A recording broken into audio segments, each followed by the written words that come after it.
দিয়ে আমাদের আমরা হিসাব করছি আরো 500 নেতাকর্মী হয়, তাহলে কত 6,500। এই 6,500 নেতাকর্মীর জন্য আমরা আগামী 22 তারিখ বৃহস্পতিবার সকাল 9টায় সৈকত ডিগ্রি কলেজ মাঠে আপনাদেরকে আমরা দাওয়াত দিলাম। ওই দিন আপনারা সবাই ঘরের হুন্ডাত করে অটোত করে আপনারা ঘরে বউ নিয়ে 9টা বাজে আপনারা কিন্তু বউ নিয়ে আসতে কিন্তু ঢুকতে পারবেন না, আমি এটা অ্যাডভান্স বলে দিয়ে যাচ্ছি।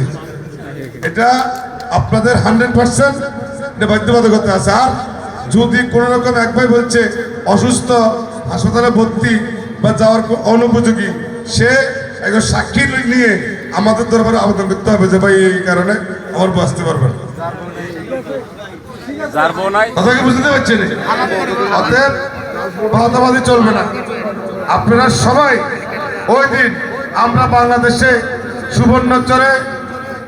সুবর্ণচরের আন্দোলন মাইদিশ্বরে সুবর্ণচরের যুব দলের নেতাকর্মী অন্য অংশের নেতাকর্মী না গেলে মাইদিশ্বরের আন্দোলন জমতো না, জমতো। চট্টগ্রাম ঢাকায় আমরা তার ধারাবাহিকতা আমরা রেখেছি। এই নির্বাচনের মাধ্যমেও এরকম একটি প্রোগ্রামের মাধ্যমেও আমরা সারা বাংলাদেশকে আমরা দেখাতে চাই সুবর্ণচর উপজেলার যুবদল কতটুকু শক্তিশালী, কতটুকু মডেল একটি যুবদল আমরা গত 15 বছর আমরা এই এলাকায় করতে পেরেছি।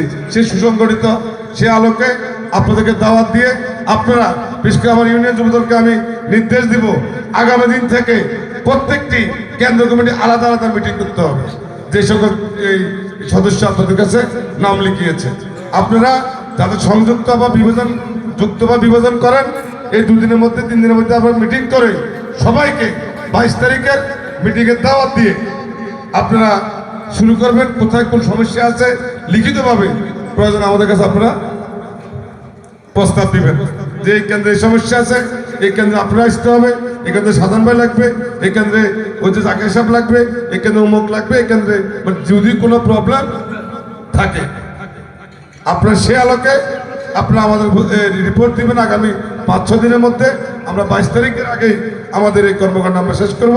এবং যারা অতিথিরা আসছেন অনেককে আমরা বতিয়ে দিতে পারবো না, এই জন্য আমরা মাগরিবের আগে আমরা প্রোগ্রাম শেষ করব। সবাইকে ধন্যবাদ জানিয়ে আমি বক্তব্য শেষ করলাম। আসসালামু আলাইকুম।